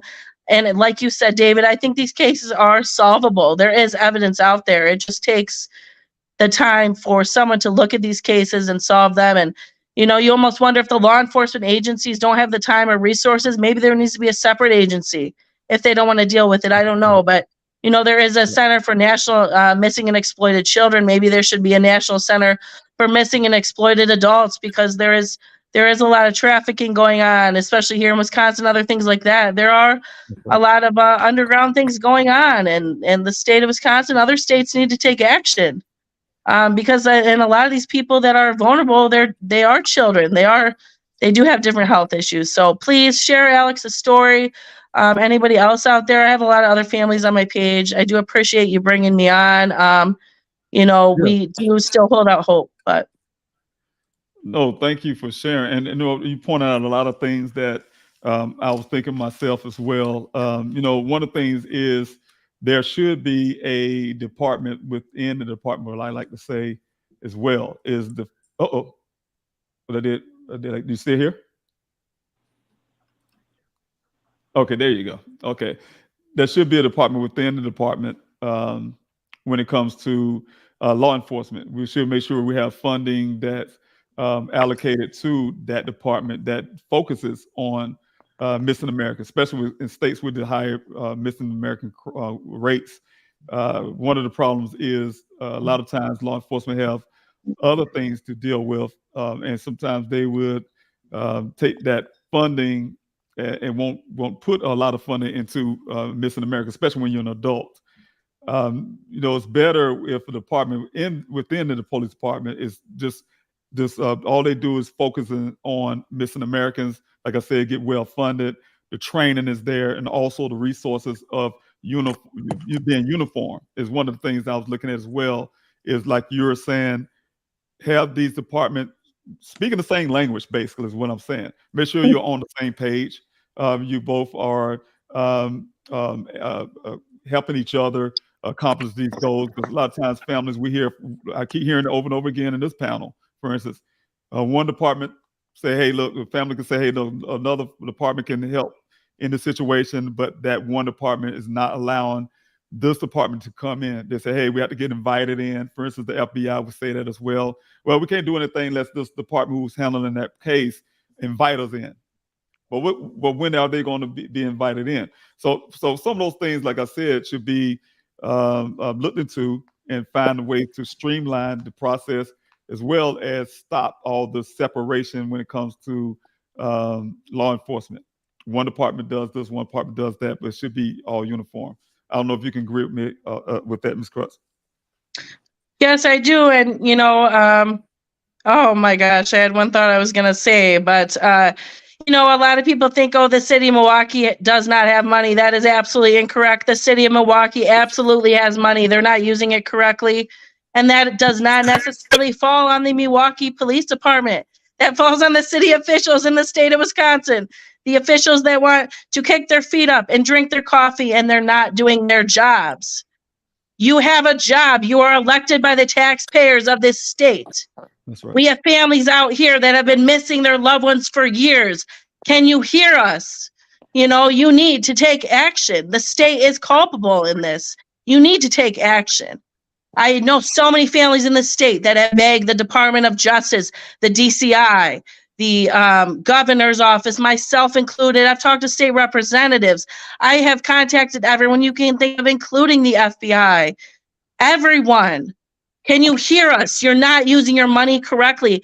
The state absolutely has money, and they need to allocate more to missing persons, whether you think that they deserve it or not. These are human beings. My brother is a human being. He deserves to be found, and I am not backing down on that. You need to allocate your resources more. I mean, there's money here in this state. There's money in this city.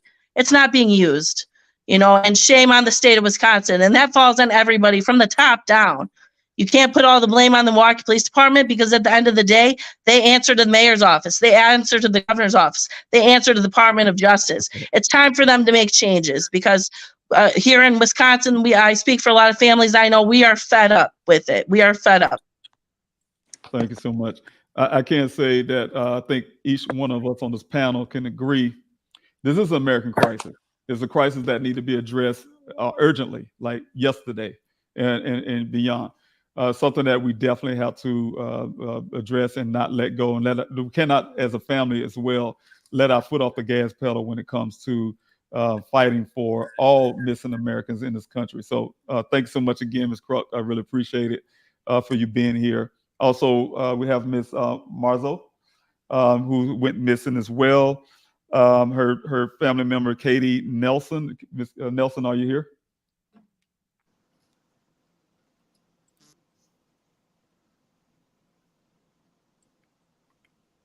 Did I lose Ms. Nelson?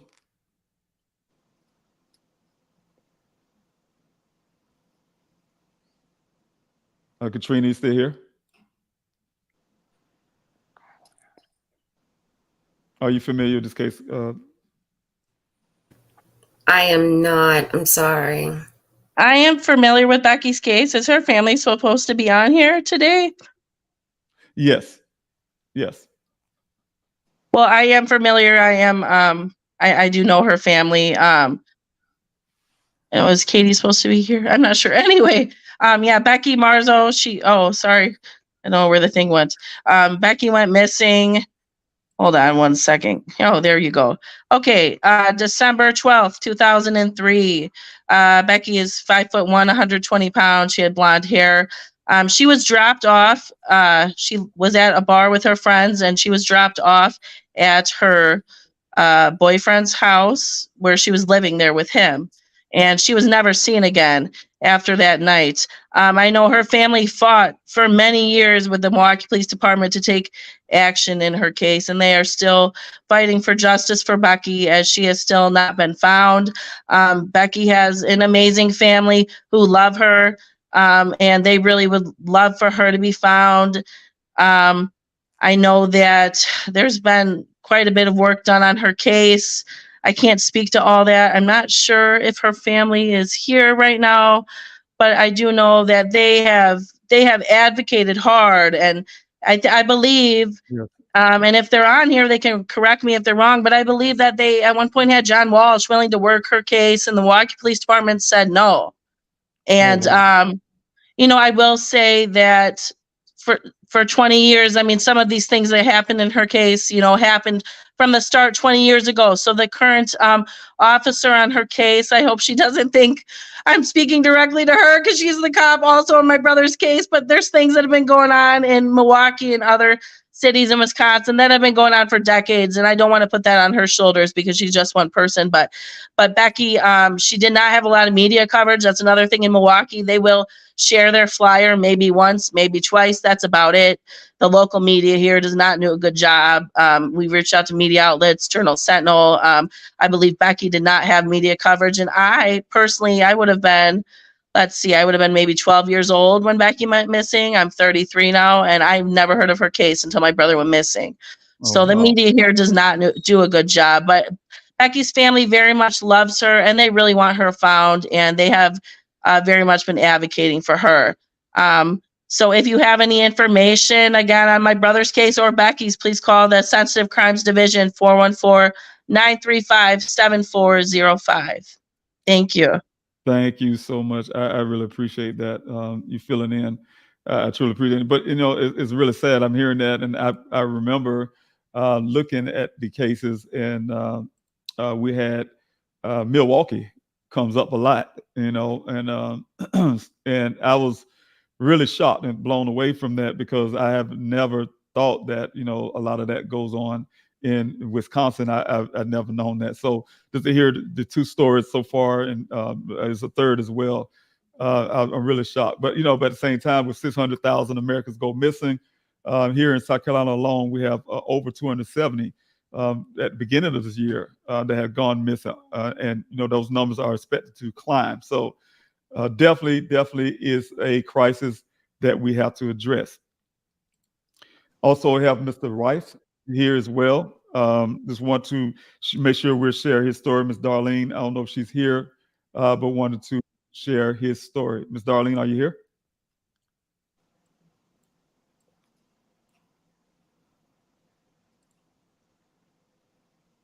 Ms. Darlene?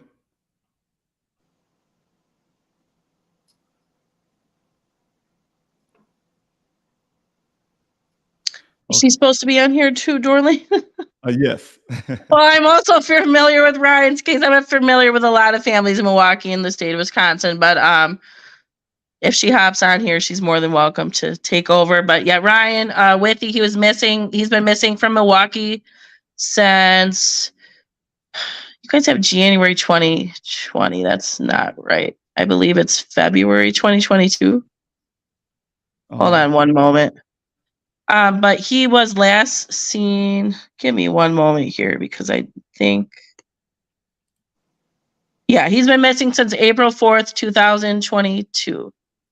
So he was last seen, let's see, what do they have on here, at around South 8th Street in Milwaukee, Wisconsin. That's the south side. He was seen carrying a bag. I know he was seen on camera, and he was walking away from a house.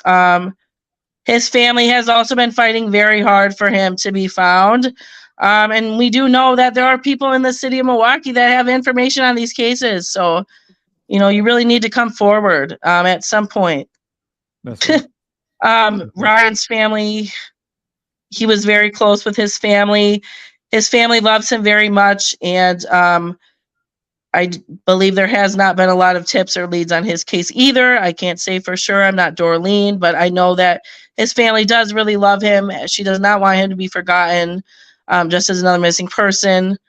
And Ryan, along with Alex, we believe, the police didn't take their cases as seriously because they are adults, but they all, if they suffer from other issues, they might not take, their cases seriously.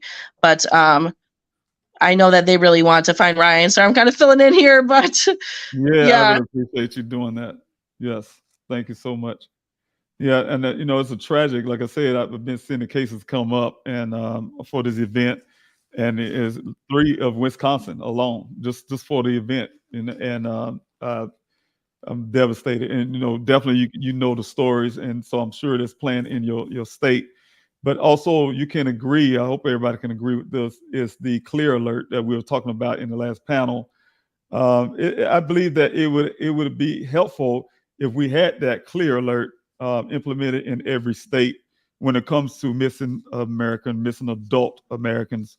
Like I said, I've seen that in Texas.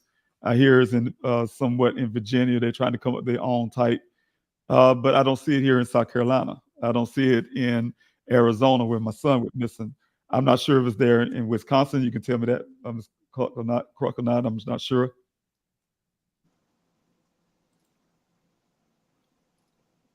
I think you're muted out. Are you on mute?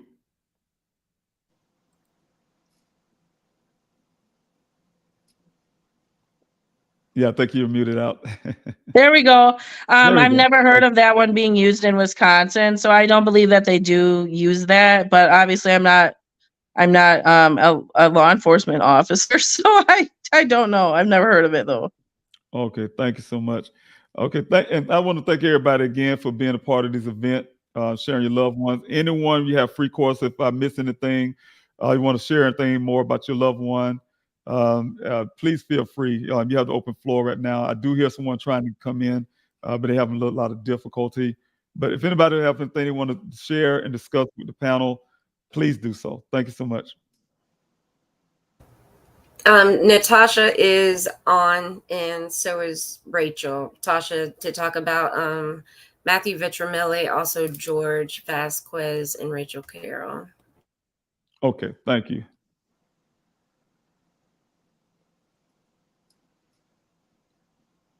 I mean, I guess I could say a few things. I mean, unlike the whole panel, my daughter was found, unfortunately, 3 years later, and deceased. But, again, what they call it, the clear effect. I think we need to do that in every state. Clear Like my alert. daughter was over 18, she voluntarily left, and when we told the cops that, they said, nope, you got to wait 8 to 9 days before you can file a report because she's an adult that left voluntarily. You know, she had her phone on her. Her phone went missing a few days after she went missing. Um, we ended up getting her phone back. It was blacklisted. But could never get into her phone as it was wiped out. The SIMS card was taken out, and I've just Hillsborough County Sheriff's here, in Florida. They just felt like she wasn't important enough to find, and whatever my daughter's problems were, she like Claire said, they're all human beings, and they all deserve the best and the most out of these uh police departments. And like she said, it's not just the police departments. We go higher up than that. It's the state, it's the governor, it's the mayor. We all need to do a better job they need to do a better job of allocating resources and finding the money if needed to make this important. In my daughter's case, luckily for us, we were able to get the closure we needed. It is still an open investigation due to the fact that where she was found, that we believe her body was moved. We believe it was an overdose, and they panicked and they moved her body so they wouldn't get caught. But all in all, whether my daughter was alive, um, because we believe she had died before the 8 days, but that doesn't mean that at this point it doesn't matter. I just think that the police department dropped the ball and not taking it seriously. We had search parties. We actually, me and my girlfriend actually did search parties every weekend in the area she was missing. And for us, unfortunately, she was found 50 to 100 yards where we were searching. Wow. It was such a dense area because it's in the woods. It was rainy a lot here in Florida at the time, and we just couldn't get back there. But because of that, we were close enough, but just weren't close enough. So, but again, why is it that the family have to do the search parties? Why didn't the police take it seriously? They found her clothes, they found her shoes. DNA tested that was her clothes and her shoes. And yet they felt like there was no crime being committed because there was no they said there was no foul play involved because they don't believe there was. It's an active investigation again, but like I said, unlike everybody else, and I know about Kaya's case, and I know about Veronica's case and Matthew's case, because we all were part of all that because they all went missing around the same time.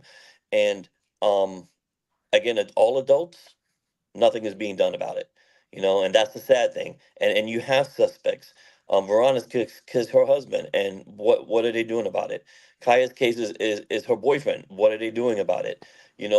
Matthew's case, I believe that he knew somebody around the area that he went missing. They did nothing about it. It's as if the police don't care because they weren't important enough for them, and that's the sad thing. And I think that we need to change that law, and I think we need to make it, just like the people under the age of 18. They are human beings. They have a heart. They have feelings, and they deserve as much justice and as much notoriety and be as important as everybody else. And that's just kind of my spiel on it. I pray for Trina and Kaya, and I pray for Veronica every day and her family and Matthew and even the ones missing in Wisconsin, which is wow, I can't believe that many people, and probably more. That just the police, I just feel, are dropping the ball, and I feel as if we need to start from the top and go to the bottom, and we need to hold people accountable for not taking this seriously. I mean, it's sad. It's sad that there's so many people missing and nothing is being done about it. So that's kind of my spiel. Again, I'm glad I'm on here. I'm glad Trina called me the other day and asked me to be on, and just to listen to the stories and just have my say in it. Yes, sir. I really appreciate you being here too, and sharing as well, and sharing knowledge as well that we need to hear. I need to hear that as well. So I really appreciate you taking the time to do that. And everything it sounds like it's repetitive over and over again, not taking our loved ones seriously, our cases, the loved ones' cases seriously. That is hurting Missing American case with Missing American cases, because if that urgency is not there, law enforcement is moving slowly. If there's not being accountable when it comes to agreeing with the policies, for instance, that again, the reporting policies, or not utilizing the tools that is available, et cetera, or not calling in those other departments for resources that is available for help, things like that. So that do hurt cases of missing loved ones. But yes, again, we need to find ways around it. And I promise that what I would like to do is to have some type of department that actually look into everything that we're talking about here as well, and find those real solutions to that, because that is the problem that leads us up to 600,000 Americans going missing every year. Katrina, I see you have your head nodding. You have anything you want to add to that? I'm just agreeing with everything everyone is saying, because it's real. I didn't come on here to talk about my other missing family members, but I actually have 3 people missing in my family. I advocate for them all, but especially for Kaya, because hers is so recent. But George, I can't agree with you more. My sister went missing also in Hillsborough County. They still don't even have FBI on her case, and she's been missing since February of 2020. Same with Matt. Just because our family members has what the regular people say are issues, they still are people. Right. They still have loved ones that miss them and love them and want them home. I can tell you the state of Florida is the 3rd largest state in the nation for missing persons. But they also have the highest, what's the word I want to say? They put people in jail more for animal cruelty than they do for sex trafficking or kidnapping. Anything to do with people, they don't put them in jail for, but they'll put them in jail for kicking a dog. I will say this: the two people that we think were involved in my sister's case are now in jail, and they are facing drug charges, gun charges, meth trafficking, things like that. Thank God. So now that they're there, maybe we can do a little bit more to, get some more information on Kaya. But it took them breaking the law in Plant City to get on their butts, to arrest them finally. I mean, it's totally agree with what everyone is saying here. Absolutely.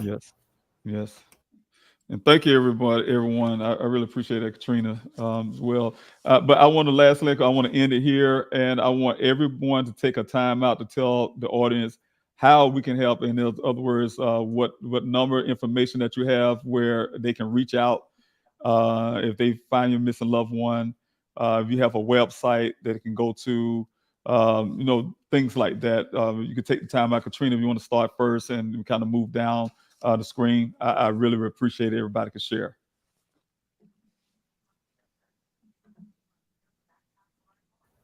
Okay, sorry. Our email is themissingstruggle.com. We are on Twitter, TikTok, Facebook, at The Missing Struggle as well. We also have a phone number, and that number is 813-607-5335. And I'll also put that in the comments as well. Thank you so much. Can we have the next person?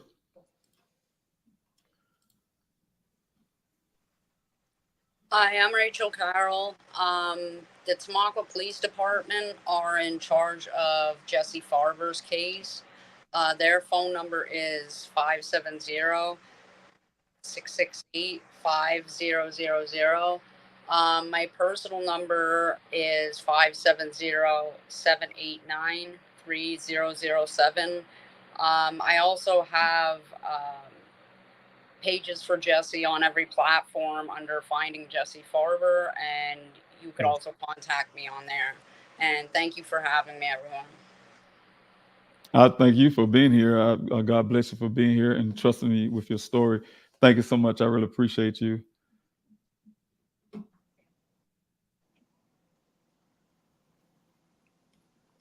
Okay, sorry about that, Miss Claire.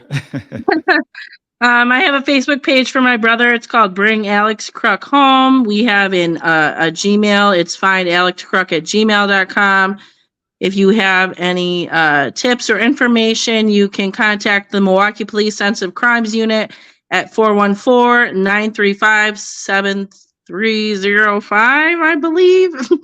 It's on our website. But you can do that for Alex Kruk's case, Ryan Withy's case, or Becky Marzo's case. Contact the Milwaukee Police Sensitive Crimes Division if you have any information. We certainly appreciate it. I believe I'm on TikTok also. And by the way, David, I don't think Tammy got a chance to share her son Jared's story, and she's on here also. Oh, she is? Okay, great. Wonderful. Thank you for letting me know that. I'm just see if I can find her here. You said she's on? Yes, Tammy's on here. Okay, I'll see if I can find her. Miss Tammy? Oh, up there. Okay, I see her here. Thank you so much. How you doing, Miss Tammy? Thank you so much for being here. All right. Thank you for letting me tell Jared's story. Yes, I appreciate you. Jared went missing. Jared McCulloch, my son, went missing November the 5th of 2023. On November the 6th, we got a phone call that his truck and his two dogs were found abandoned on a road outside of Knox County, Indiana. It's a one-lane gravel road. It's kind of the bordering counties, but the problems we've run into, same thing that everybody else has been discussing on here, is jurisdictional issues. And it's a rural town, it's a rural county, and you're not only on the edge of two counties, but that Wabash River separates two states. So I think their automatic assumption is he's in the river, but there's so many there's so many things about the case that doesn't make sense. In his last sighting, there's no sightings of him in Indiana. The only sightings are all in Illinois. So following your footsteps, we started a petition on our Facebook group, Finding Jared McCulloch, to try and get some kind of jurisdiction change, because we actually live in Louisiana, and Gerald traveled from Louisiana to Illinois to go see his son and allegedly never made it. And somehow with his two dogs, and his two dogs were left in the truck with the doors open, and the truck was left running until it ran out of gas, and then the battery died. The fact that the dog stayed there and he is nowhere to be found is just something we can't figure out. And we don't have any resources. We had no searches at all. EquiSearch said that there's nothing that they can do. We've had no search. I mean, DNR did say, I think they went out there several times, but they've since exhausted all their searches. I know Detective Carr, he's the one that in charge of the case there in Knox County. They just got a new boat, I think, for Knox County. It's their first boat. And he said he took it out the other day. But again, if he was in the river after 231 days today, you know, it's hard telling where he is. But they're sidetracking just our intent on saying that he's in that river. No signs of foul play. So we don't know, you know, there's no other places being looked into. Just that. Right. And if he's in the river, they make it seem like it's hopeless that we're not going to find him. And if I'm correct, when I was talking to you about your son's story, you have problems dealing with the cross the state lines situation because of the proximity of the vehicle, if I remember correctly. Right. The Wabash River separates Illinois and Indiana. And I have, like you, the same problems with the cell phone records and everything else. Jared's phone was on my plan. So I pulled, anytime he got a call, I was able to track his call movements. But to my knowledge, to this day, they haven't pulled any of theirs. Jared's phone never pinged anywhere in the state of Indiana, to my knowledge, from what I pulled off of his records. Also, his truck's in our name. The truck is a 2020 GMC. Now, from what I'm told, that EDR on that truck could be pulled so we could at least maybe track the truck. I have went through all of his social media accounts. I have all his passwords because he never could remember them, so I've got them written down in the book. But went through everything, and there's just nothing there. And there's no bank activity, no cell phone activity. And there's so many odd things. Like we got a request for a SIM card change November 26th, but the police say that they don't. I reported it to them, and I called Verizon, but both said that there was no suspicious activity. There's so many things on this that I don't understand and can't put together. Yes. Oh, wow. I just like to be able to get somebody out there to do. I'm learning about these searches, and the locals, I have to say, have been the absolute best. I mean, like I said, it's very rural, so you have nothing but a bunch of farmers out there in farm fields. They've been the biggest asset to me. I mean, even just walking through and doing their own searches, and whenever I go there, I meet up with a few that I already know, and we travel his route. We know between Carmel, Illinois, the last gas station that he was actually seen on camera at, and where his truck was found is about 70 miles. So, I mean, you've got a lot of area there and a lot of rural country area that he could really be anywhere. Yes, I understand. And you said you would have difficulty with just getting the searches going, just the whole entire search apparatus. Or how or who? Because even if we, the few that we've had, it's hard to get a bunch of people out there. And I'm not skilled or trained in how to do these things. Now it's so overgrown. And all through the winter, that Wabash River was so flooded that even a lot of the locals couldn't get their boats in. Because, I mean, it was bad. It was over the levees throughout the winter. But, I mean, I tried EquiSearch. You name it on the internet. I've really looked around and I tried. I've not been able, like we spoke about that dog team that you had. I mean, I don't know how or where to go from here as far as trying to get any of these things. Well, I can tell you one thing for sure. We're going to continue to talk on the back end.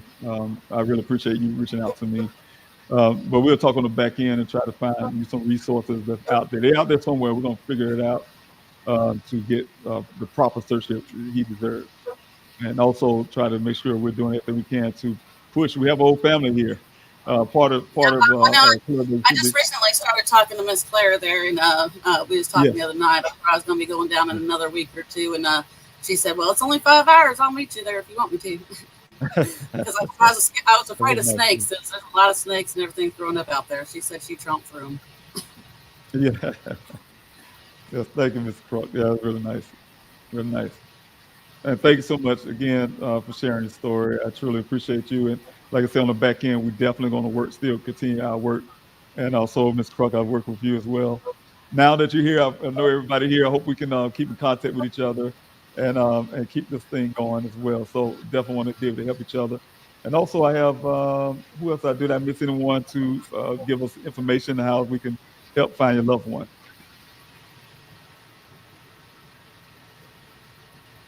Actually, Tasha was on, but for some reason she got lost again. Oh, that's okay. I'm sorry, but any information about Matthew Vetramelli, you can also reach out to the Missing Struggle.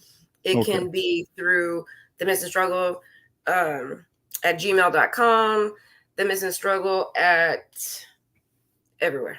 Just find the Missing Struggle. You'll find us. Thank you so much. I truly appreciate it. Thank you, everybody, for being here and being a part of this family-oriented event. And also the sadness of having a missing loved one. I feel your pain. We all know what each other's going through. We have each other's back. Much love to each and every last one of you on the panel. Everyone that's listening in right now, much love to you as well for joining in to even hear our stories. Please, by all means, share these stories. Make sure we're getting it out there because everybody can agree on this panel. It's a lifeline to our loved one's case. The more eyes and ears on our case, the better chance we have to find our loved ones. Someone knows something.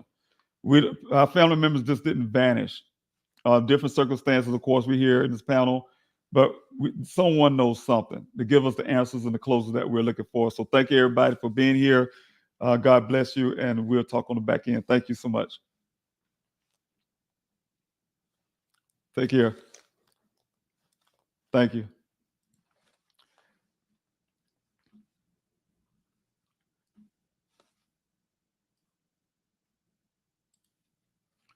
Okay, thank you everyone again for being a part of this event.